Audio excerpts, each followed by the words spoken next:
Interesting, बहुत important है, बहुत इंपॉर्टेंट टॉपिक डिस्कस करेंगे। नीट में इसके क्वेश्चन आने की संभावना है बहुत ही ज्यादा है। अगर इस चैप्टर की बात करें तो रेस्पिरेटरी सिस्टम में से breathing and exchange of gases chapter जो आपका है, इससे 2 क्वेश्चन या 3 क्वेश्चन आने की पॉसिबिलिटी होती है। डिसऑर्डर वाला पार्ट अगर आप छोड़ दो तो डिसऑर्डर से तो मतलब हर चैप्टर से आपके लिए इंपॉर्टेंट है। हर ह्यूमन फिजियोलॉजी चैप्टर में जितने डिसऑर्डर वाले पार्ट है वो तो आपको कंपल्सरी है, आना ही आना है। लेकिन अगर मैं कहता हूं कि अगर डिसऑर्डर वाले इसको साइड में करें, अभी उसको बाद में डिस्कस करेंगे, पहले हम बात करें उस डिसऑर्डर पोर्शन को छोड़ दें तो ह्यूमन फिजियोलॉजी का जो सबसे इंपॉर्टेंट पार्ट होता है वो है मैकेनिज्म पार्ट। आज हम रेस्पिरेटरी चैप्टर का मैकेनिज्म पार्ट डिस्कस करने वाले हैं। ध्यान से सुनेंगे, बहुत इंपॉर्टेंट होने वाला है कि सांस ली कैसे जाती है, मैकेनिज्म ऑफ ब्रीदिंग के बारे में आज बात होने वाली है। तो breathing and exchange of gases में इस चैप्टर में जो इंपॉर्टेंट टॉपिक आज होगा वो होगा सबसे पहला मैकेनिज्म ऑफ ब्रीदिंग। दिल थाम के बैठे और अपनी कुर्सी की पेटियां बांध ले, अपने दिमाग को बिल्कुल कंसंट्रेट कर दे। एनसीईआरटी की पढ़ाई तो आपको करनी है, लेकिन ध्यान से पहले आज की क्लास सुने, फिर जाकर के रिवाइज करें और फिर एनसीईआरटी पढ़ेंगे, आपका कांसेप्ट बिल्कुल पक्का हो जाएगा। एक एक लाइन, एक एक पॉइंट ध्यान से सुनेंगे। और दूसरा पॉइंट होगा जब हम मैकेनिज्म डिस्कस करेंगे उसके बाद बात होगी आज रेस्पिरेटरी वॉल्यूम्स और कैपेसिटीज के बारे में। आखिर हम अपने लंग्स के थ्रू एक नॉर्मल अडल्ट पर्सन कितनी सांस अंदर खींच सकता है या कितनी सांस बाहर निकाल सकता है नॉर्मल ब्रीदिंग में या फोर्सफुल ब्रीदिंग में, उसी को कहते हैं लंग वॉल्यूम्स एंड कैपेसिटीज। तो हमारी लंग्स की कैपेसिटी क्या होती है, एक नॉर्मल अडल्ट ह्यूमन बीइंग की लंग्स की कैपेसिटी क्या होती है, आज उसके बारे में भी बात करेंगे lung volumes and lung capacities में। तो बिना समय व्यतीत किए, बिना टाइम वेस्ट किए हुए बच्चों, आज का सेशन यहीं शुरू करते हैं, तुरंत शुरू करते हैं।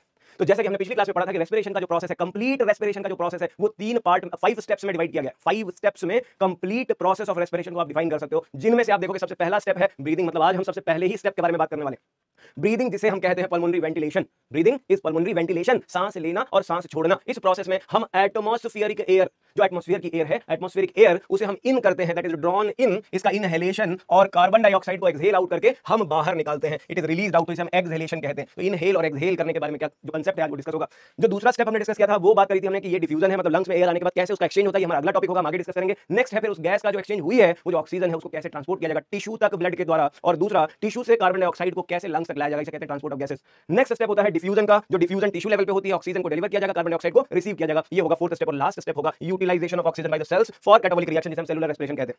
और जैसे मैंने आपको बताया था कि जो लास्ट स्टेप होता है, ये जो लास्ट स्टेप है जहां हम सेलुलर रेस्पिरेशन की बात करते हैं, या बॉटनी में पढ़ोगे, ये जो लास्ट वाला पार्ट है ये बॉटनी में आपको सेलुलर रेस्पिरेशन पढ़ाया जाएगा, यहां इसकी कोई जरूरत नहीं।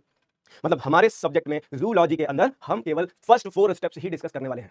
पहले वाले से शुरू करते हैं, सबसे पहला जिसका नाम है मैकेनिज्म ऑफ ब्रीदिंग, सांस लेने का जो प्रोसेस है, आज उसके मैकेनिज्म की बात करेंगे। और इसे समझने के लिए सबसे पहले आपको अपना एनाटॉमिकल सेटअप रिमाइंड करना होगा। अगर हम अपने लंग्स की बात करें, एनसीईआरटी की लाइनों की बात करें, तो आप अपने एनाटॉमिकल सेटअप की बात करो, anatomical setup of lungs, anatomical setup of lungs. जो हमारे लंग्स होते हैं, ये जो हमारे फेफड़े हैं, हमारे जो लंग्स हैं, उनका एनाटॉमिकल सेटअप कैसा है। एनाटॉमिकल सेटअप का मतलब होता है इंटरनल ऑर्गेनाइजेशन, जो अरेंजमेंट है। एनाटॉमी मतलब इंटरनल ऑर्गेनाइजेशन। जब हम एनाटॉमी की बात करते हैं तो ये हमारी बॉडी के अंदर किस तरीके से ऑर्गेनाइज है, कि इन टिश्यूओं से घिरा हुआ है, how many tissues are surrounding. तो उन सभी चीजों को अगर हम ओवरऑल देखें तो हमारे लंग्स थोरैसिक कैविटी के अंदर वेल प्रोटेक्टेड है, जिसे हम थोरैसिक केज कहते हैं। जो चेस्ट केज, रिब केज है, इस रिब केज के अंदर एक एयर टाइट चैम्बर के अंदर हमारे लंग्स सुरक्षित होते हैं। हमारे जो लंग्स हैं एक एयर टाइट केज के अंदर सुरक्षित हैं। ये अगर आप कंसीडर करो, इमेजिन करो, तो हमारे लंग्स 1 पेयर, जो मैंने आपको बताया था, 1 पेयर लंग्स जो हैं वो इस एनाटॉमिकल केज के अंदर, एनाटॉमिकल सेटअप के अंदर बंद हैं। और ये जो एनाटॉमिकल सेटअप है, इसमें जो हमारे लंग्स बंद हैं, सुरक्षित हैं, जो हमारे लंग्स को सुरक्षा दी गई है, वेल प्रोटेक्टेड। हमारे लंग्स कैसे हैं, दे आर वेल प्रोटेक्टेड भाई साहब। ये देखें, ये मान लें आपकी चेस्ट वॉल है, ये क्या है, ये हमारी चेस्ट वॉल है। और ये जो है हमारी, ये विंड पाइप इस लंग्स से आकर के ऐसे जुड़ेली है, ये देखें। तो हमारे लंग्स वेल प्रोटेक्टेड हैं इस चेस्ट केज के अंदर। इसके नीचे से आप देख सकते हो, यहाँ पे एक डोम शेप्ड मस्कुलर ऑर्गन है जो इसे नीचे से सपोर्ट कर रहा है। ये मस्कुलर ऑर्गन, इसे कहते हैं डायफ्राम। क्या कहते हैं इसको, इसे हम डायफ्राम कहते हैं, डायाफ्राम कहते हैं। और ये जो डायाफ्राम है, ये हमारी एब्डोमिनल कैविटी को चेस्ट कैविटी से सेपरेट करता है। तो पहले एनाटॉमिकल सेटअप में आप देखिए, हमारे जो लंग्स हैं, ये हमारे लंग्स थोरैसिक कैविटी में होते हैं। जिस कैविटी में होते हैं, जिस चैम्बर में होते हैं, उसे कहते हैं थोरैसिक कैविटी।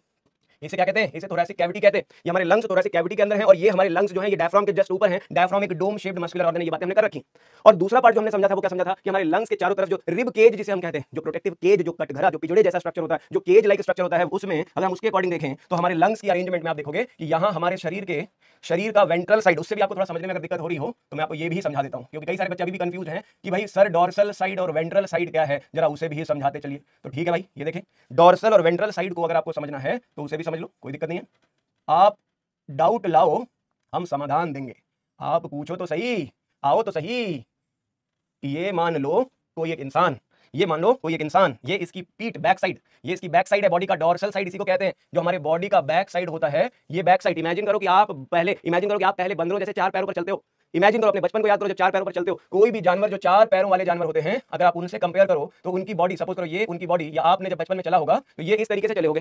तो आपकी बॉडी का वो हिस्सा, ध्यान से सुनेंगे, आपकी बॉडी का वो हिस्सा जो ग्राउंड की तरफ फेसिंग है, जो नीचे, ये देखो, ये जमीन है, ये है ग्राउंड, ये है ग्राउंड। तो कह रहे हैं जो हिस्सा ग्राउंड को फेसिंग है वो होता है वेंट्रल साइड, और इसके जस्ट पीछे जहां आपकी बैक बोन होती है, ये जो आपकी बैक बोन होती है, ये आपका होता है डॉर्सल साइड। कौन सा साइड, ये डॉर्सल है, ये वेंट्रल है। तो डॉर्सल और वेंट्रल में फर्क अगर समझ आ गया तो देखें ये बॉडी है किसी व्यक्ति की, ये किसी का शरीर, ये dorsal side of the body, और इसकी बॉडी को जरा इमेजिन करके समझने की कोशिश करें तो मैं क्या कहना चाह रहा हूं, मैं कहना चाह रहा हूं ये रहा आपका डोम शेप्ड ऑर्गन, इसी को कह रहा हूं मैं डायाफ्राम। कौन है ये है डायाफ्राम। और बैक साइड में जो आप देख रहे हो, यहां पे जो आप देखोगे, व्हाइट कलर से बना देता हूं, यहां जो बैक साइड में आप देख रहे हो ये है वर्टिब्रल कॉलम। कौन है ये है आपकी वर्टिब्री, ये आपकी वर्टिब्री है, इसको मान लो ये आपकी बैकबोन, जिसे आप वर्टिब्रल कॉलम कह सकते हो। वर्टिब्रल कॉलम, वर्टिब्रल कॉलम, ये रही वर्टिब्रल कॉलम, ये रहा आपका डायफ्राम, ये रही आपकी स्टर्नम। मिड वेंट्रल साइड पे एक जो बोन है, इस बोन का नाम है स्टर्नम। ये रही स्टर्नम, इसे ब्रेस्ट बोन भी कहा जाता है, इस बोन को स्टर्नम या ब्रेस्ट बोन कहते हैं। ये हो गई मिड वेंट्रल, इस साइड पे, इस साइड पे जो ग्राउंड की फेसिंग अगर इमेजिन करें तो ये है मिड वेंट्रल और ये है डॉर्सल साइड। मतलब अगर मैं कहूं डॉर्सल वेंट्रल का फर्क पहले आपको क्लियर हो गया, वेंट्रल और डॉर्सल में जो डिफरेंस था वो क्लियर होना जरूरी है। तो ये हो गया वेंट्रल, ये हो गया डॉर्सल, मिड वेंट्रली बोन है स्टर्नम और वर्टिब्रल कॉलम है मिड डॉर्सल साइड पे। और इन दोनों को कनेक्ट करने के लिए लेटरल साइड पे ये होती है आपकी रिब्स। कौन सी होती है? ये होती है आपकी रिब्स। इनको आप लिख सकते हो लेटरल साइड पे, लेटरल मतलब जो साइड से आती हैं, इन्हें कहते हैं रिब्स। तो आपका जो अरेंजमेंट है, एनाटॉमिकल सेटअप है जो नेचर ने दिया है, लंग्स एयर टाइट चैम्बर के अंदर है। ये जो थोरैसिक कैविटी है यह एक एयर टाइट चैम्बर है, एयर टाइट चैम्बर है। ये कुछ ऐसा सेटअप किया गया है कि लंग्स के अंदर का वॉल्यूम हम डायरेक्टली अफेक्ट नहीं कर सकते। एनसीईआरटी ने लिखा है we can not alter the lung volumes directly. Pulmonary volumes को हम डायरेक्ट ऑल्टर नहीं कर सकते। इसे ऑल्टर करने के लिए हमें चेस्ट के अंदर, हमारे चेस्ट के अंदर पहले चेंज करोगे, तब लंग्स के अंदर चेंज रिफ्लेक्ट होगा इनडायरेक्टली। मतलब हम लंग्स के वॉल्यूम को डायरेक्टली प्रभावित नहीं करते हैं, हम चेस्ट का वॉल्यूम चेंज करते हैं, लंग्स का वॉल्यूम खुद ब खुद चेंज हो जाता है। कैसे होता है? यही है मैकेनिज्म ऑफ ब्रीथिंग। पहले आप समझें कि हमारे लंग्स जो सुरक्षित हैं, उस रिब केज में जो लंग्स सुरक्षित हैं उनको किस तरीके से प्रोटेक्ट किया गया। तो आप देखें डॉर्सल साइड पे वर्टिब्री, वेंट्रल साइड पे स्टर्नम, नीचे लोअर साइड पे डायफ्राम है और लेटरल साइड पे रिब्स है, लेटरल साइड पे रिब्स पाई जाती है। तो ये जो अरेंजमेंट नेचर ने हमें दी है, प्रोटेक्शन जो कराई गई है हमारे लंग्स की, कुछ बहुत ही इंजीनियर्ड वे में, बहुत ही स्पेशल तरीके से हमारे लंग्स को सेट किया है नेचर ने। अब इसके लिए ब्रीदिंग के लिए, जो रेस्पिरेशन के लिए कह रहे हैं, मैंने क्या कहा? मैंने कहा चेस्ट का वॉल्यूम चेंज करोगे तो लंग्स का वॉल्यूम अपने आप चेंज हो जाएगा। क्वेश्चन उठता है चेस्ट का वॉल्यूम कैसे चेंज होगा? चेस्ट का वॉल्यूम चेंज करने के लिए कौन से फैक्टर रिस्पॉन्सिबल है? तो याद रखेंगे दो बहुत ही इंपॉर्टेंट फैक्टर्स होते हैं यहाँ पे। एक जो डायफ्राम की मसल्स होती हैं और दूसरा डायफ्राम जो मस्कुलर ऑर्गन है, डायफ्राम में मसल्स पाई जाती है तो डायफ्राम की मसल्स, और दूसरा जो हमारे रिब्स होते हैं, रिब्स के बीच में भी, यहाँ रिब्स के बीच में भी यहाँ पे आपको टू टाइप्स ऑफ मसल्स आपको यहाँ पे देखने को मिलती हैं। यहाँ पे आपको दो अलग अलग तरह की मसल्स देखने को मिलती हैं रिब्स में। इन्हें कहते हैं इंटरकोस्टल मसल्स। नाम से ही समझे, इंटर का मतलब इन बिटवीन, कोस्टल का मतलब रिब्स मसल्स। रिब्स के बीच में जो मसल्स पाई जाती हैं उन्हें इंटरकोस्टल मसल्स कहते हैं। तो बहुत इंपॉर्टेंट क्वेश्चन है, दो अलग अलग तरह की मसल्स हैं जो बहुत इंपॉर्टेंट रोल प्ले करती हैं रेस्पिरेशन के लिए। तो अब हम अगला टॉपिक डिस्कस करने जा रहे हैं, रेस्पिरेशन में कौन कौन सी मसल्स इन्वॉल्व होती हैं। जो रेस्पिरेशन का प्रोसेस है mainly controlled by there are two types of muscles. आप इसको नोट करोगे कि रेस्पिरेशन के लिए जो ब्रीदिंग मूवमेंट्स होते हैं, जो ब्रीदिंग का मूवमेंट है, ब्रीदिंग मूवमेंट्स, ब्रीदिंग के जो मूवमेंट्स हैं, breathing movements are controlled mainly by, controlled mainly, याद रखेंगे यहाँ मेनली बहुत सारी मसल्स होती है लेकिन हम बात करें मेनली बाय जो डिफरेंट टाइप की मसल्स हैं यहाँ पे, यानी breathing movements are controlled mainly by एक डायाफ्राम। सबसे पहला डायाफ्राम का जो इन्वॉल्वमेंट है इसमें, डायाफ्राम जो कि एक मस्कुलर डोम शेप्ड ऑर्गन है, इसमें जो मसल्स होती हैं इन्हें कहते हैं फ्रेनिक मसल। डायाफ्राम मसल्स का नाम क्या है? फ्रेनिक मसल्स होती हैं। तो डायाफ्राम की मसल्स इन्वॉल्व होती हैं एक। दूसरा, इसके अलावा जो दूसरा फैक्टर है जो सबसे इंपॉर्टेंट रोल प्ले करता है वो है हमारी इंटरकोस्टल मसल्स। कौन सी muscles? Intercostal muscles. Intercostal muscles नाम से ही समझ आ रहा है, ऐसी मसल्स जो रिब्स के बीच में पाई जाती हैं। Intercostal muscles between the ribs, कहां पाई जाती हैं? इन बिटवीन रिब्स, ये रिब्स के बीच में पाई जाती है इंटरकोस्टल मसल्स। और ये भी दो टाइप की होती हैं, इंटरकोस्टल मसल्स भी दो टाइप की होती हैं। एक जिसे कहते हैं external intercostal muscle, external intercostal muscle, और दूसरी होती है इंटरनल इंटरकोस्टल मसल्स। तो दो तरह की इंटरकोस्टल मसल्स हैं, दोनों एक दूसरे के ऑपोजिट होती हैं, दोनों एक दूसरे के अपोजिट होती है। कहने का मतलब ये कि जब एक्सटर्नल इंटरकोस्टल मसल कॉन्ट्रैक्ट करती है तो स्टर्नम और रिब्स जो होते हैं, स्टर्नम एंड रिब्स की जो मूवमेंट है, स्टर्नम एंड रिब्स की जो मूवमेंट है वो आउटवर्ड और अपवर्ड जाती है। कब जाती है? अपवर्ड एंड ऊपर की तरफ, upward and outward, outward and upward. मतलब ध्यान से सुने, ये मेरी उंगलियों को देखें, ये मेरी उंगलियां हैं, ये चेस्ट मान लीजिए, यानी ये उंगलियां बाहर की तरफ निकलें और ऊपर की तरफ जाएं। ये देखो, ये जो उंगलियां हैं, ये हाथ की, मेरे लेफ्ट हैंड की, इधर वाले हाथ की ये उंगलियां, कह रहे हैं जब ये मसल कॉन्ट्रैक्ट करेंगे तो चेस्ट जो होगा वो बाहर की तरफ और ऊपर की तरफ लिफ्ट होगा। ये देखो, बाहर और ऊपर लिफ्ट होने का मतलब ये चेस्ट का वॉल्यूम बढ़ाता है। बहुत इंपॉर्टेंट क्वेश्चन है, जब भी ये मसल कॉन्ट्रैक्ट करेंगी तो चेस्ट को अपवर्ड और आउटवर्ड मूव करेंगी। इसीलिए इनका इन्वॉल्वमेंट, एक्सटर्नल इंटरकोस्टल मसल का इस्तेमाल, they are used for normal and forced inhalation. ये मोस्ट इंपॉर्टेंट क्वेश्चन है, इसको आप रट डालें यहां से, यही इसी पॉइंट से इस चीज को याद कर लें। जब भी ये मूव करेगा चेस्ट केज बाहर की तरफ, ऊपर की तरफ जाएगा, इसकी वजह से चेस्ट का वॉल्यूम, ये मैं हूं, मेरा ये डॉर्सल, ये वेंट्रल, मैं डॉर्सलो वेंट्रली अपने चेस्ट को क्या करूं? ऐसे फैलाऊं। तो चेस्ट को फैलाऊंगा तो क्या होगा? स्पेस बढ़ेगा। और स्पेस बढ़ेगा तो मैं सांस अंदर भर पाऊंगा। स्पेस बढ़ानी पड़ेगी ना भाई, सांस अंदर खींचने के लिए क्या करना पड़ेगा, सांस अंदर खींचने के लिए स्पेस बढ़ाना पड़ेगा।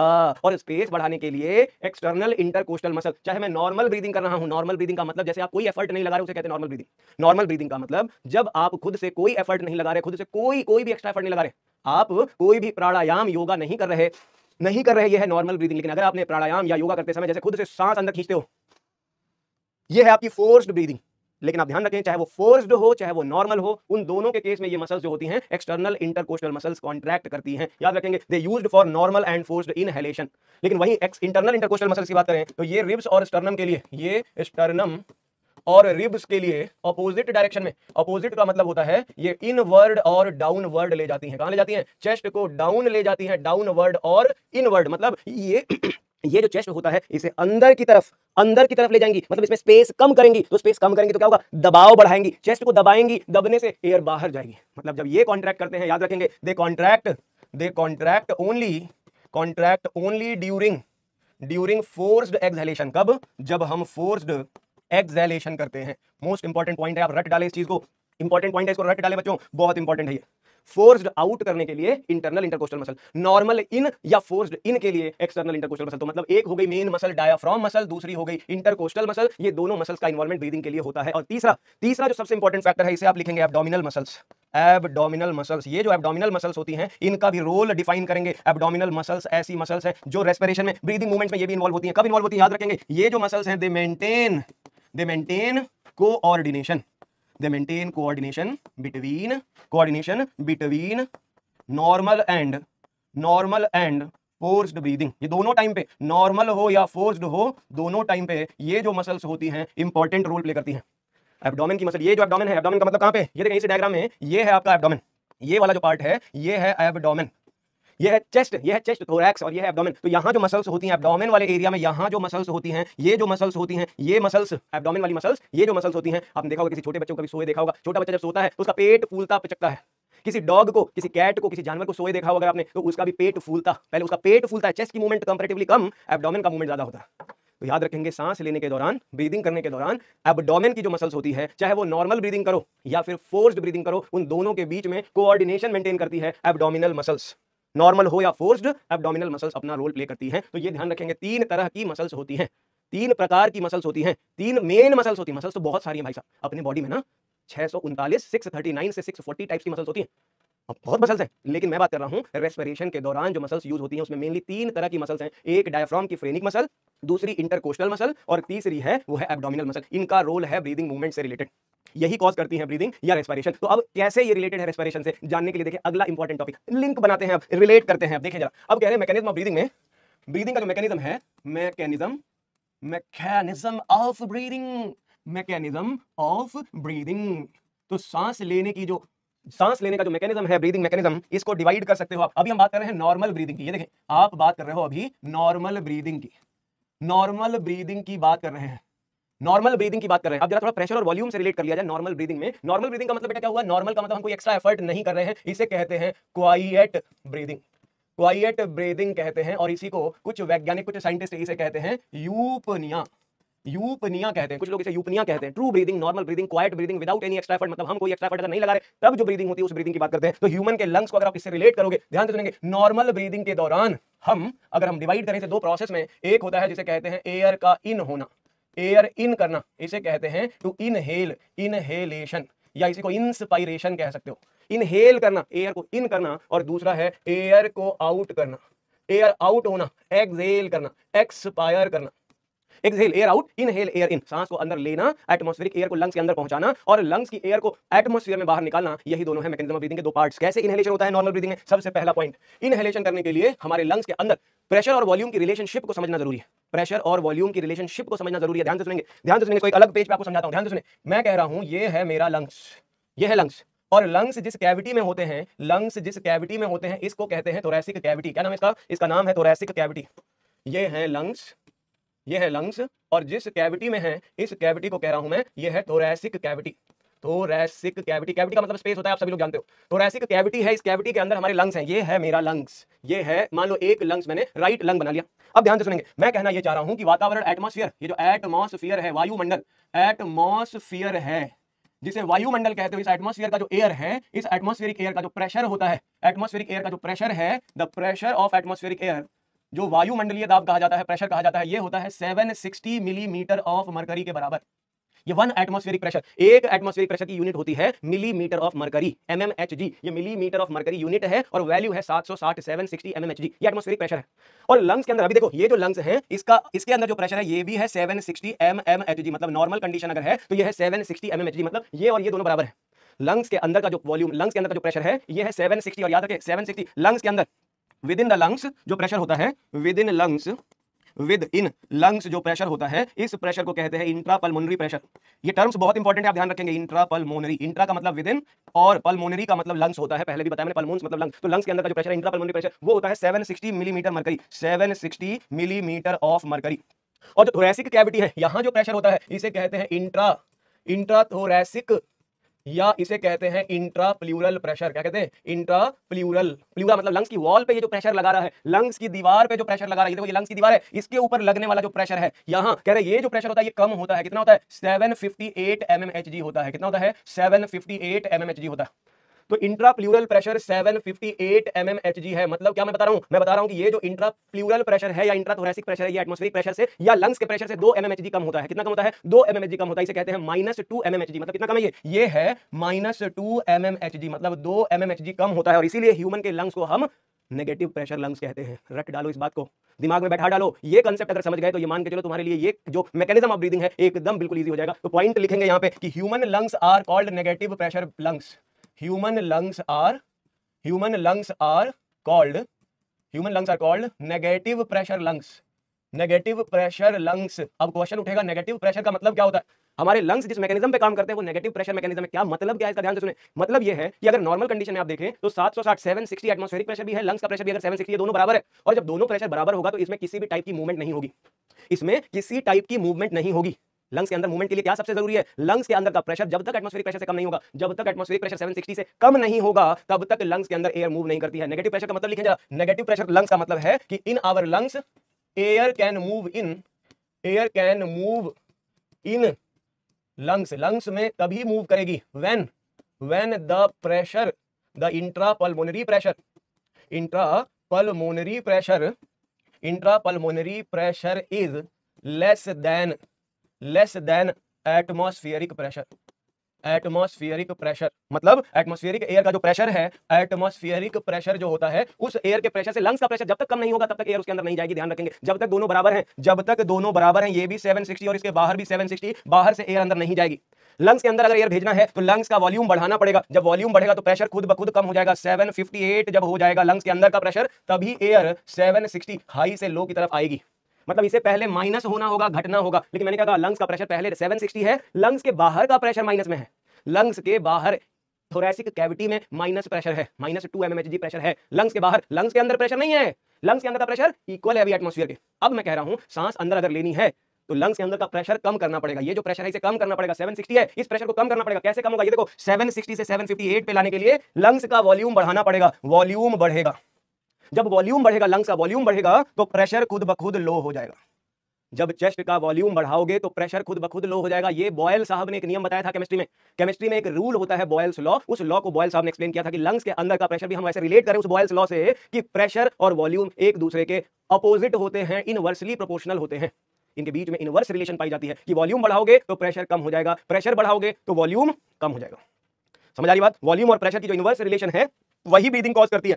देखें कैसे एयर इन हो रहा है। एयर इन होने के लिए मैंने क्या बताया था? एनाटॉमिकल सेटअप लंग्स का ऐसा है कि हम उसे खुद से उसके अंदर का प्रेशर चेंज नहीं कर सकते। Directly we can not alter the volume. हम क्या करते हैं? हम चेस्ट का वॉल्यूम चेंज करते हैं, लंग्स का वॉल्यूम खुद ब खुद चेंज हो जाता है। ध्यान से सुने, एयर इन के टाइम पे सबसे पहला काम, diaphragm muscles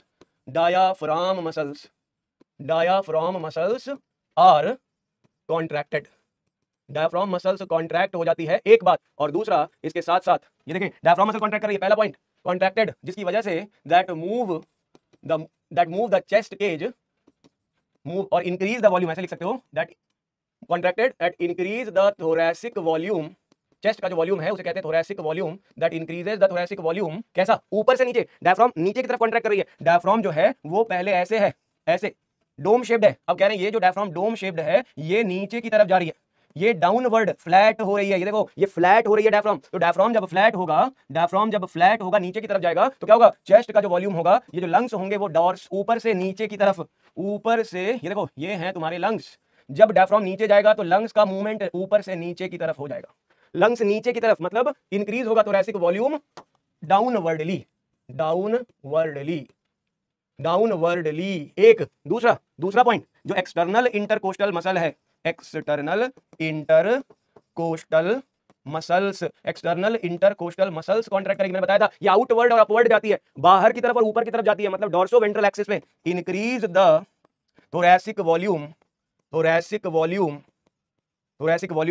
dorso ventral axis पे ये उसका वॉल्यूम बढ़ा देगी। और जब वॉल्यूम बढ़ जाएगा, ये देखें, जब वॉल्यूम बढ़ जाएगा तो प्रेशर विल डिक्रीज। जो प्रेशर है विद इन लंग्स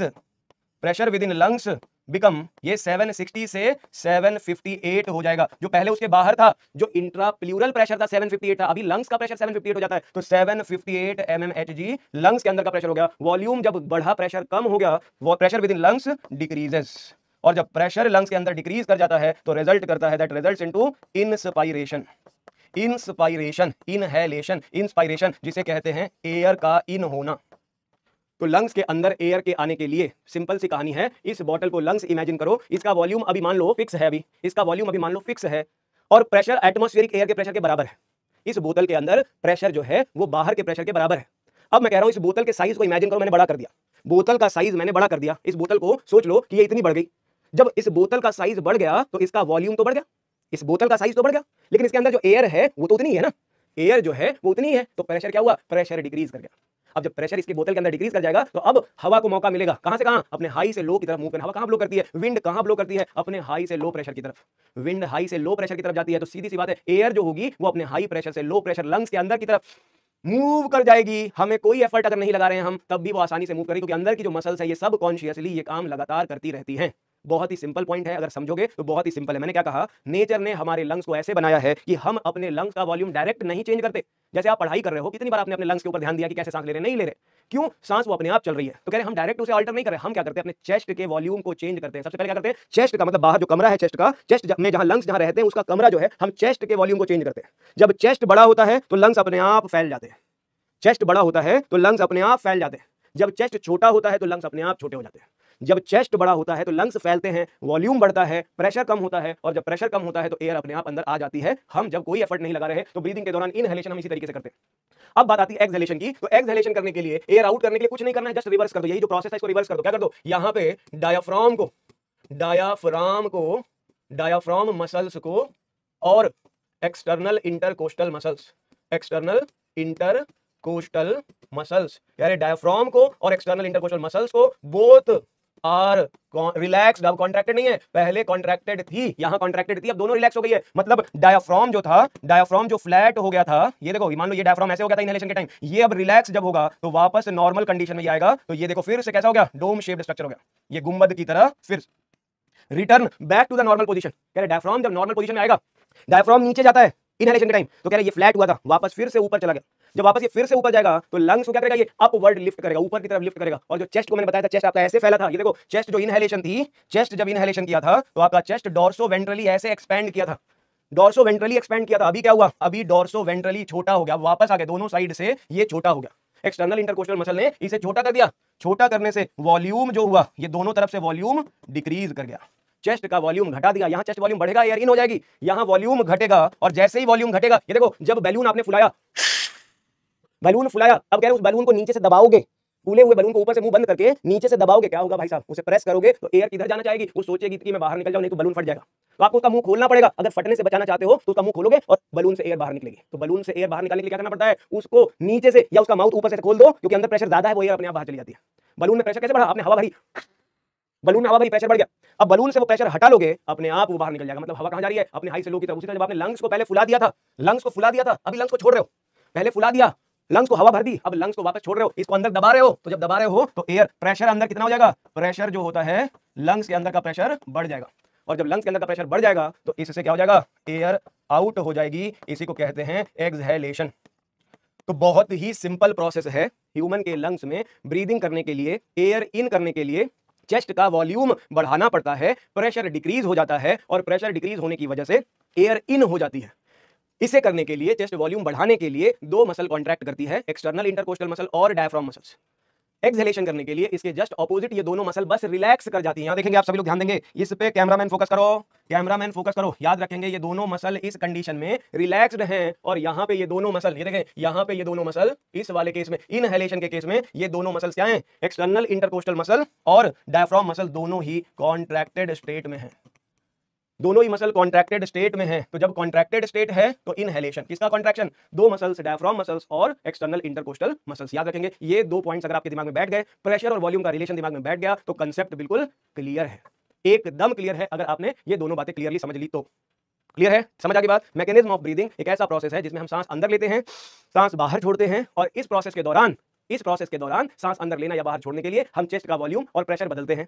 वॉल्यूम और प्रेशर हम डायरेक्ट नहीं अल्टर कर सकते तो हम क्या करते हैं, मसल्स का सहारा लेते हैं। हमारे एब्डोमेन, हमारे जो डायफ्राम की मसल है वो नीचे जाएगी, चेस्ट नीचे की तरफ, ऐसे नीचे की तरफ स्पेस मिलेगा और जो इंटरकोस्टल मसल एक्सटर्नल वाली है वो फैलेगी तो चेस्ट फैलेगा। चेस्ट फैलेगा ऊपर नीचे या डोर्सो वेंट्रल, आगे पीछे, ऊपर नीचे और आगे पीछे जब बढ़ेगा तो लंग्स अपने आप, मतलब पहले लंग्स नॉर्मल ये है, चेस्ट ऐसा है, अब चेस्ट ऐसा है, ये है नॉर्मल। कह रहे हैं ये जो यहां ए से बी वाली सिचुएशन है ये वाली इनहेलेशन के लिए, ए से बी वाली सिचुएशन इनहेलेशन के लिए है और जो बी से ए में रिटर्न हो गया, बी से वापस ए में आ गया तो एक्सहेलेशन हो गया। मतलब पहली व्हाइट लाइन जो है वो एक्सहेलेशन को बताती है और जो येलो लाइन है, ये जो येलो लाइन है वो इनहेलेशन को बताती है। बस यही है, यही मैकेनिज्म है, बस और कछु भी नहीं है।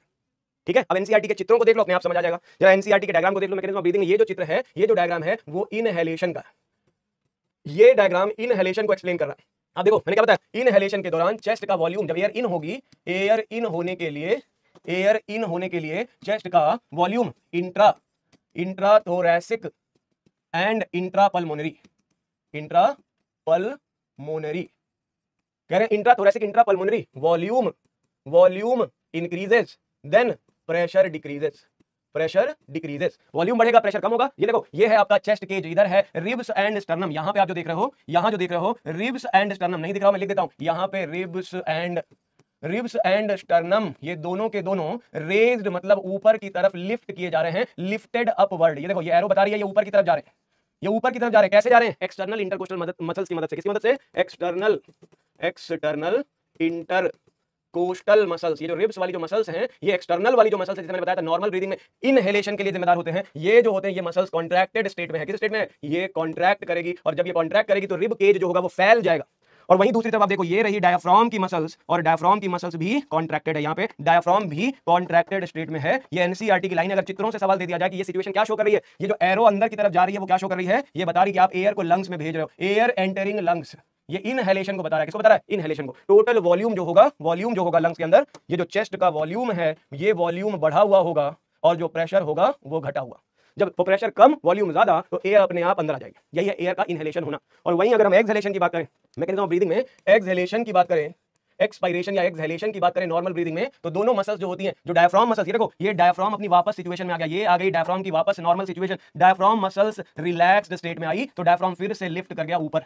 जब लिफ्ट कर गया ऊपर और सेम टाइम पे एक्सटर्नल इंटरकोस्टल मसल्स भी रिलैक्स हैं, ये देखो, ये एक्सटर्नल इंटरकोस्टल मसल भी रिलैक्स हो गई। तो अब ये जो डायफ्राम और स्टर्नम, डायफ्राम अपनी जगह, रिब केज अपनी जगह आ गया, तो अब क्या होगा, अब वॉल्यूम डिक्रीज होगा, प्रेशर इंक्रीज होगा और जब प्रेशर बढ़ेगा, प्रेशर लंग्स के अंदर बढ़ेगा तो ये एयर एक्सपेल्ड आउट हो जाएगी, बाहर चली जाएगी। और ऐसे टाइम पे ध्यान रखेंगे दोनों muscles, external intercostal muscles and diaphragm muscles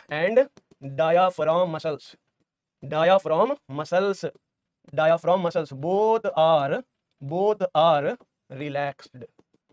दोनों की दोनों रिलैक्स्ड रहती हैं। ये नॉर्मल ब्रीदिंग के लिए इंस्पायरेशन और एक्सपायरेशन का मैकेनिज्म है।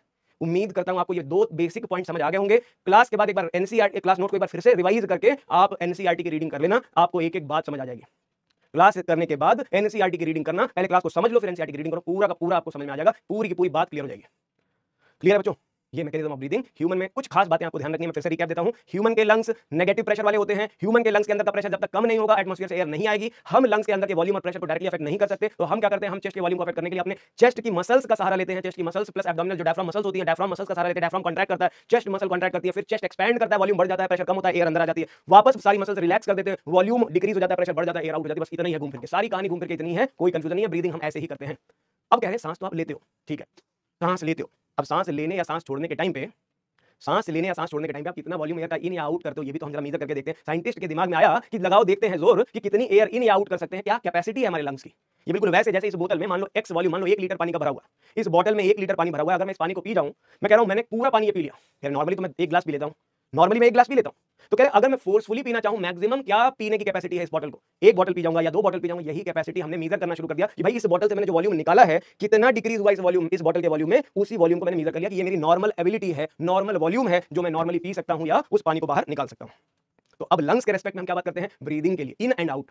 ये तो पानी पीने का एक एग्जांपल बताया मैंने। लंग्स के अंदर कितना पानी इन या आउट आप कर सकते हो, उसके बारे में बात होने जा रही है। इसे कहते हैं रेस्पिरेटरी वॉल्यूम्स एंड कैपेसिटीज। तो क्या है ये वॉल्यूम्स? लंग वॉल्यूम्स वो वॉल्यूम है, लंग वॉल्यूम्स जिसे हम रेस्पिरेटरी वॉल्यूम्स कहते हैं, जिन्हें हम रेस्पिरेटरी वॉल्यूम्स कहते हैं। लंग वॉल्यूम्स या respiratory volumes are the volumes, ये वो वॉल्यूम्स हैं जो normally that volume of air, the volume of air, the volume of air that we can inhale or exhale during normal or forced breathing। Normal या forced breathing में अगर हम कहें कि नॉर्मली कितनी एयर इन या मैं आउट कर रहा हूं, वही है वॉल्यूम्स। मतलब हमारी नॉर्मल लंग्स की एक्टिविटी के दौरान एयर का इन एंड आउट होना ही हमारे लिए, इनहेल एंड एक्सहेल दोनों है, ध्यान रखेंगे इसमें इनहेल्ड और एक्सहेल दोनों है। नॉर्मल ब्रीदिंग की बात भी है और फोर्स्ड ब्रीदिंग की बात भी है, जहां हम एक्स्ट्रा एफर्ट भी लगा सकते हैं। हम कितनी मैक्सिमम या नॉर्मली कितनी एयर इन एंड आउट करते हैं, तो उसी के बेसिस पे हम लंग के वॉल्यूम्स को कैलकुलेट करते हैं, लंग वॉल्यूम्स को कैलकुलेट करते हैं। तो there are 4 types of respiratory volume, जिसके लिए साइंटिस्ट ने एक इंस्ट्रूमेंट बनाया जिसका नाम है स्पाइरोमीटर। लिख सकते हैं lung volumes are measured by, इसे मेजर करने के लिए मेजर्ड बाय स्पाइरोमीटर। ये लंग वॉल्यूम जो होते हैं इन्हें स्पाइरोमीटर से मेजर किया जाता है, जिसे रेस्पाइरोमीटर भी कहा जाता है। क्या कहते हैं इसको? रेस्पाइरोमीटर भी कहते हैं।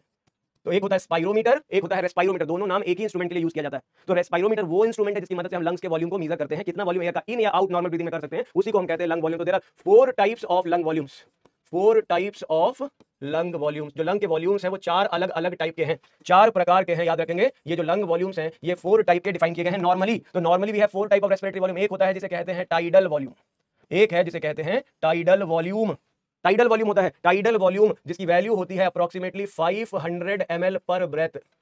500 ml, एक सांस में हम आधा लीटर पर ब्रेथ, एक सांस में हम आधा लीटर नॉर्मली वॉल्यूम जो लेते हैं वो टाइडल वॉल्यूम। इसे टीवी भी कहा जाता है, मतलब इसे रिप्रेजेंट करने के लिए हम शॉर्ट फॉर्म में इसे टीवी भी कहते हैं। इसके अलावा दूसरा होता है जिसे कहते हैं inspiratory reserve volume, inspiratory reserve volume, inspiratory reserve volume. दूसरा वॉल्यूम है इंस्पायरेटरी रिजर्व वॉल्यूम। तीसरा वॉल्यूम होता है expiratory reserve volume, expiratory reserve volume. और चौथा होता है जिसे कहते हैं रेजिड्यूअल वॉल्यूम। कौन सा वॉल्यूम? रेजिड्यूअल। ये वैल्यू आपको याद रखनी होगी, इंपॉर्टेंट है, इससे भी क्वेश्चन आता है। मैकेनिज्म ऑफ ब्रीदिंग या वॉल्यूम्स वाले पार्ट से रेस्पिरेशन चैप्टर में क्वेश्चन दिए जाने की संभावना सबसे ज्यादा है, इसलिए इन टॉपिक को आप बिल्कुल इस वैल्यू को जरूर याद कर लेंगे। समझाने की जिम्मेदारी मेरी, मैं आपको समझाऊंगा। पहले आप इनका मतलब समझें। ये जो चारों वॉल्यूम है इनको हम रिप्रेजेंट करते हैं ऐसे भी, इसे हम IRV भी कहते हैं, इसे हम ERV भी कहते हैं, एक्सपिरेटरी रिजर्व वॉल्यूम ERV भी कहा जाता है, और रेजिडुअल वॉल्यूम को हम RV भी कहते हैं। ये देखो ये आ गया tidal volume, Tina Verma TV है, residual volume Ravi Verma RV है, और उसके अलावा IRV और ERV भी है, IRV और ERV भी है। समझ आ गई बात? तो ये 4 तरह के वॉल्यूम्स होते हैं जो हमारे लंग्स से रिलेटेड होते हैं, लेकिन पॉइंट ये है कि स्पाइरोमीटर इनमें से रेजिडुअल वॉल्यूम को मेजर नहीं करता। ये पॉइंट इंपॉर्टेंट है, वहीं लिख सकते हो आप। यहीं पे मैं लिख देता हूं कि रेजिडुअल वॉल्यूम का मेजरमेंट हम इस इंस्ट्रूमेंट से नहीं करते। RV residual volume can not be measured by spirometer. ये जो स्पाइरोमीटर है, ये स्पाइरोमीटर रेजिडुअल वॉल्यूम मेजर नहीं करता। क्यों नहीं करता वो मैं अलग से बताऊंगा, उसको मैं अलग से समझाऊंगा। पहले हम ये समझे ये 4 तरह के वॉल्यूम की परिभाषा क्या है। परिभाषा समझ में आ गई तो अपने आप समझ आ जाएगा कि वो RV क्यों नहीं मेजर होता। तो ये 4 तरह के लंग के वॉल्यूम्स जो हैं, इन वॉल्यूम्स को समझते हैं। पहला वॉल्यूम मैंने आपको बताया, फर्स्ट वॉल्यूम है टाइडल वॉल्यूम। टाइडल वॉल्यूम मतलब जब हम नॉर्मल ब्रीदिंग करते हैं। टाइडल वॉल्यूम डेफिनेशन सुने, टाइडल वॉल्यूम जिसे टीवी भी कहा है, मैंने कहा इसको टीना वर्मा करके याद कर सकते हैं। ये जो टीना वर्मा टाइडल वॉल्यूम टीवी है, ये क्या कहती है? कहती है द वॉल्यूम ऑफ एयर। ध्यान से सुने, the volume of air that a that a person can inhale or exhale during normal quiet breathing। ध्यान से सुने, इंपॉर्टेंट क्वेश्चन है ये। नॉर्मली इनहेल और एक्सहेल करने में, क्वाइट ब्रीथिंग जब हम करते हैं, कोई एक्स्ट्रा एफर्ट नहीं लगा रहे, तो कितना इनहेल या एक्सहेल, मतलब इसमें केवल इनहेल्ड वॉल्यूम नहीं है, इनहेल्ड हो या एक्सहेल्ड हो, इधर इनहेल और एक्सहेल, ये दोनों वॉल्यूम सेम होते हैं, जो कि अप्रोक्सीमेटली 500 ml पर ब्रेथ होते हैं। पर ब्रेथ, एक सांस में हम 500 ml इन और आउट करते हैं। इन भी 500 ml है, आउट भी 500 ml है, मतलब जितना इन उतना आउट, जितना इन उतना आउट, मतलब इन और आउट दोनों हमारा बराबर है। इन और आउट दोनों हमारा बराबर है। नॉर्मल ब्रीदिंग के दौरान हम 500 ml इन और 500 ml आउट करते हैं। ये नॉर्मल ब्रीदिंग के दौरान हम इतनी एयर इन या आउट करते हैं, इसे कहते हैं टाइडल वॉल्यूम। एक सांस में हम इतना करते हैं, लेकिन इसके लिए एक और टर्म यूज किया जाता है टाइडल वॉल्यूम के लिए, एक टर्म और यूज किया जाता है टाइडल वॉल्यूम के लिए, जिसे कहते हैं मिनट वॉल्यूम। मिनट, ये मैथमेटिकल कैलकुलेशन मिनट वॉल्यूम का है, इसे हम कहते हैं मिनट वॉल्यूम, या इसका दूसरा नाम है टाइडल वॉल्यूम पर मिनट। टाइडल वॉल्यूम पर मिनट, एक मिनट में कितना वॉल्यूम होता है, कितना एयर इन एंड आउट करते हैं। ये तो हो गया एक सांस में कितना किया, एक सांस में 500 ml, तो पर मिनट कितना होता है, इसे कहते हैं मिनट वॉल्यूम। तो मिनट वॉल्यूम वीएम फॉर्मूला बनाते हैं, VM is equal to tidal volume. किसी इंसान का टाइडल वॉल्यूम पर ब्रेथ कितना है, एक सांस में कितना ब्रेथ है पर ब्रेथ, इनटू उस इंसान का ब्रेथ रेट कितना है। ब्रेथ रेट कितना है, एक मिनट में कितनी बार सांस लेता है, ब्रेथ रेट कितना है, एक इंसान कितनी बार सांस लेता है ऑन एन एवरेज, औसतन एक मिनट में हम 12 से 16 बार, 12 to 16 टाइम्स पर मिनट, एक मिनट में हम 12 से 16 बार सांस लेते हैं। एक औसत, एक एवरेज ब्रीदिंग जो हमारी होती है, एक मिनट में हम, या कोई एक adult person under normal condition, normal adult human being can breathe 12 to 16 times, कह रहे 12 से 16 बार सांस लेते हैं, और हर सांस में 500 ml आती है। 12 से 16 बार, एक बार में 500 ml, 500 ml जो है वो एक बार में हम टाइडल वॉल्यूम लेते हैं। तो कह रहे वीएम कितना हो जाएगा, मिनट वॉल्यूम कितना हो जाएगा, ये हो जाएगा आपका 500 इंटू 12 to 16 टाइम्स। तो 12 to 16 टाइम्स को मल्टीप्लाई कर दें, तो अब 500 इंटू 12 to 16 कितना हो जाएगा, ये हो जाएगा लगभग 6000 to 8000 ml, 6000 to 8000 ml पर मिनट। एक मिनट में एक इंसान 6 से 8000 ml, मतलब 6 से 8 लीटर एयर की इन करता है, 6 से 8 लीटर आउट करता है। एक इंसान एक मिनट में 6 से 8 लीटर इन और आउट करता है, एक सांस में 500 ml इन या आउट करता है, उसी को कहते हैं टाइडल वॉल्यूम एक ब्रीथ में, और टाइडल वॉल्यूम एक मिनट में जो होती है उसी को कहते हैं मिनट वॉल्यूम, या इसी को कहते हैं टाइडल वॉल्यूम पर मिनट। पूछा जाए टाइडल वॉल्यूम पर मिनट क्या होता है, बताओ कि वो वॉल्यूम जितना हम एक मिनट में इन या एक मिनट में आउट करते हैं, उसी को कहते हैं टाइडल वॉल्यूम पर मिनट। अगला नेक्स्ट है, सेकंड है, जिसे कहते हैं inspiratory reserve volume. Inspiratory reserve volume, reserve volume IRV, इस वॉल्यूम को कहते हैं IRV, इंस्पिरेटरी रिजर्व वॉल्यूम। ये इसके पहले जस्ट हमने क्या पढ़ा, नॉर्मल ब्रीदिंग। अब देखें, अब कह रहे हैं इंस्पिरेटरी रिजर्व वॉल्यूम क्या है। इंस्पिरेटरी का मतलब ये तो क्लियर है कि ये है इनहेलेशन से रिलेटेड, एयर को इन करने से रिलेटेड, लेकिन कैसे, नॉर्मल वाला तो हमने पढ़ लिया। अब कह रहे हैं ये जो वॉल्यूम है, मोस्ट इंपॉर्टेंट, हर एक पॉइंट पे ध्यान देंगे, कह रहे एबव टाइडल वॉल्यूम, ध्यान से सुने, एबव टाइडल वॉल्यूम, ये ऊपरी कमाई है बेटा, क्या है ये, एबव टाइडल वॉल्यूम। नॉर्मल में तो आप कितना कमा लेते हो, 500 ml पर ब्रेथ, एक सांस में 500 ml, कह रहे हैं अब कह रहे हैं उससे ऊपर, ऊपरी कमाई, अबव टाइडल वॉल्यूम, कह रहे हैं ये वो वॉल्यूम है, the volume of air, the volume of air that a person can inhale forcefully. बहुत सिंपल सा पॉइंट है, आपको एकदम टेंशन नहीं लेना है, समझना है कि जब आप फोर्सफुली ताकत लगा के, बाय क्रिएटिंग एक्स्ट्रा एफर्ट, आप अब एक्स्ट्रा एफर्ट लगा रहे हो, आप एक्स्ट्रा ताकत लगा रहे हो, कह रहे नॉर्मली तो आप 500 ml ले सकते थे, लेकिन अब उससे ऊपर above tidal volume, the volume of air that person can inhale forcefully by creating extra effort. जब आप एक्स्ट्रा एफर्ट लगाते हो, एक्स्ट्रा एफर्ट का मतलब जब ये आप वॉलंटरी ब्रीदिंग कर रहे हो, वॉलंटरली मतलब वॉलंटरली अपनी इच्छा से आपने सांस अंदर खींची है, चेस्ट में पूरा भर दिया है मैक्सिमम, कह रहे हैं मैक्सिमम कितना भर सकते हो भाई, मैक्सिमम कितनी एयर लंग्स में भर सकते हो फोर्सफुली, लेकिन याद रखेंगे excluding tidal volume, tidal volume इसमें इंक्लूड नहीं किया गया है, टाइडल वॉल्यूम इंक्लूड नहीं किया गया है। इस एक्स्ट्रा एफर्ट का मतलब आप वॉलंटरी ब्रीदिंग कर रहे हो, इसके पहले वो वॉलंटरी ब्रीदिंग नहीं थी, वो अपने आप हो रही थी, ये आप वॉलंटरीली कर रहे हो, वॉलंटरी ब्रीदिंग, इच्छा से ब्रीदिंग हो रही है, खुद से एफर्ट लगा रहे हो, तो कह रहे हैं एक्स्ट्रा एफर्ट लगा के टाइडल वॉल्यूम से एक्स्ट्रा कितनी एयर इनहेल करते हो, तो ये जो वॉल्यूम होता है ये अप्रोक्सीमेटली 2500 ml से लेकर के 3000 ml होता है। इंस्पिरेटरी रिजर्व वॉल्यूम, एक बार जब आपने सांस ली तो कितनी एयर आप टाइडल वॉल्यूम से एक्स्ट्रा उसमें ले लिए, उसे कहते हैं इंस्पिरेटरी रिजर्व वॉल्यूम। तो अब ये हो गया सेकंड। थर्ड जो होता है इसे कहते हैं एक्सपायरेटरी, पहले इनहेलेशन वाला एक्स्ट्रा, अब एक्सपायरेटरी वाला एक्स्ट्रा। एक्सपायरेटरी रिजर्व वॉल्यूम है, ये सब रिजर्व वॉल्यूम, ये हमारे पास रिजर्व में है, मतलब चाहे तो ऐसा कर सकते हैं, रिजर्व वॉल्यूम ये हमने रिजर्व रखा हुआ है, जरूरत पड़ने पर हमने इसको रिजर्व रखा हुआ है, एक्स्ट्रा वो वॉल्यूम है, ये हमेशा याद रखेंगे, ये सारा का सारा वॉल्यूम एक्स्ट्रा वॉल्यूम है। अब हम इसको कह रहे हैं ERV, और ERV क्या होता है, वो वॉल्यूम है, लिखेंगे ये भी अबव टाइडल वॉल्यूम है, the volume of air that a person can exhale exhale above tidal volume, tidal volume से ऊपर कितना वॉल्यूम एक्सहेल कर सकते हो। एबव टाइडल, एक्स्ट्रा एयर है ये, कितना एक्स्ट्रा निकाल सकते हो। अरे सिंपल तरीका है भाई, देसी तरीका। ये रही मेरी हैंकी, ये रही हैंकी, इसको पानी में करो डिप, पानी में करो डिप। जैसे ही पानी में डिप करके बाहर निकालोगे तो इसमें से कुछ पानी अपने आप गिरने लगेगा। पानी में किया डिप, पानी से बाहर निकाला तो कुछ पानी अपने आप गिर रहा है, टप टप टप, खुद ही टपक गया। अब कह रहे हैं कुछ वॉल्यूम इसकी दीवार पे चिपका हुआ है।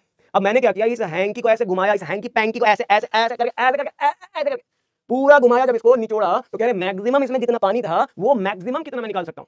कह रहे जो अपने आप गिर गया वो तो अपने आप गिर गया, ताकत लगा के कितना एक्स्ट्रा और निकाल सकते हो वो extra volume above tidal volume, the volume of that person can exhale above tidal volume by forced exhalation. कैसे? Forced exhalation. मतलब नॉर्मली तो आप टाइडल वॉल्यूम निकाल देते हो, अब आपने फोर्स्ड एक्सहेलेशन किया, मतलब नॉर्मली आपने निकाल दिया, अब कह रहे फोर्स लगाओ, दबा दो चेस्ट को, अपने चेस्ट को बिल्कुल दबा दो। चेस्ट को पूरी तरह से दबाने के बाद कितनी मैक्सिमम एयर आप निकाल सकते हो टाइडल वॉल्यूम से ऊपर, एक्स्ट्रा कितना, और वही है आपका एक्सपिरेटरी रिजर्व वॉल्यूम। और इसकी वैल्यू होती है अप्रोक्सीमेटली 1000 से लेकर के 1100 ml। 1100 ml तक ये होता है मैक्सिमम आप एयर जो लंग्स से निकाल सकते हो फोर्सफुली। ये रिजर्व में थी, अंदर थी पड़ी हुई, ये तभी निकलेगी जब आप फोर्स लगाओगे। नॉर्मली ये हमेशा लंग्स के अंदर पड़ी हुई है, नॉर्मल ब्रीदिंग में ये लंग्स के अंदर ही है, ये तभी निकलेगी जब आप फोर्स अप्लाई करोगे। तो ये हो गया आपका एक्सपिरेटरी रिजर्व वॉल्यूम। क्या हो गया? एक्सपिरेटरी रिजर्व वॉल्यूम हो गया। ये इंस्पिरेटरी रिजर्व वॉल्यूम फोर्सफुली कितना इन, ये फोर्सफुली कितना आउट, ये अबव टाइडल वॉल्यूम, ये भी अबव टाइडल वॉल्यूम, टाइडल से एक्स्ट्रा कितना आउट कितना इन, यही तो है। अब कह रहे हैं इसी में एक और वॉल्यूम है फोर्थ, जिसको स्पाइरोमीटर मेजर नहीं करता, इसका नाम है रेजिडुअल वॉल्यूम। कौन सा वॉल्यूम? रेजिड्यू है, रेजिड्यूअल वॉल्यूम, रेजिडुअल वॉल्यूम, जिसे हम रवि वर्मा आरवी कहते हैं।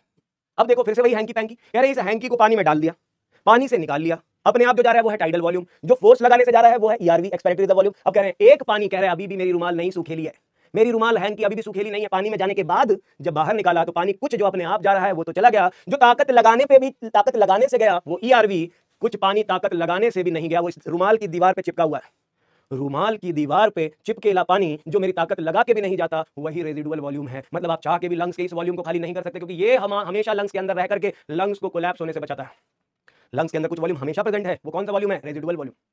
फोर्स लगा के भी नहीं निकाल सकते लंग्स, लेकिन अगर पंक्चर हो जाए, गोली गन शॉट, जैसे आपने सुना होगा, गोली लगी चेस्ट के अंदर, होल करते हुए गोली सीना चीर करके बाहर निकल गई, कह रहे हैं चेस्ट में अगर होल हो गया इस एयर टाइट चैम्बर में, रेजिडुअल वॉल्यूम मतलब लंग्स कोलैप्स कर जाते हैं। क्यों कोलैप्स कर जाते हैं? क्योंकि वो पंक्चर लंग्स के इस रेजिडुअल वॉल्यूम को लॉस कर देगा। मतलब लंग्स के रेजिडुअल वॉल्यूम अगर लॉस हुआ मतलब लंग्स कोलैप्स, सीधी सी बात है। तो लंग्स को हमेशा हमेशा के लिए जिंदा रखने के लिए ये जो हमारे वॉल्यूम रेजिडुअल वॉल्यूम है, ये अंदर का वॉल्यूम है। मतलब ये वॉल्यूम आपके चाहने से भी बाहर नहीं आता, चाह के कितना फोर्स लगा लो तो भी ये बाहर नहीं आएगा। इसलिए आप समझो, मैंने कहा स्पाइरोमीटर एक ऐसा इंस्ट्रूमेंट है जो एयर के मूवमेंट्स, जो मूविंग एयर है, कितनी आप इन कर रहे हो या आउट कर रहे हो, केवल उसी को मेजर कर रही है स्पाइरोमीटर। स्पाइरोमीटर वो मीटर है, वो मशीन है जो आने जाने वाली हवा को मेजर करता है। लेकिन आपने जो सांस ली है फोर्स लगा करके, उसके बावजूद कह रहे फोर्स लगा के खत्म करने के बावजूद कह रहे लंग्स के अंदर ये वो कभी मूव नहीं करे, वो कौन सा वॉल्यूम है? वही है आपका रेजिडुअल वॉल्यूम, जिसको हम स्पाइरोमीटर से मेजर नहीं कर सकते। इस रेजिडुअल वॉल्यूम का जो वैल्यू होता है वो होता है अप्रोक्सीमेटली 1100 से 1200 ml। और इसकी डेफिनेशन है the volume of air, the volume of air, volume of air that can never be expelled, cannot or can never be expelled out, expelled out, can never be expelled out. It is always present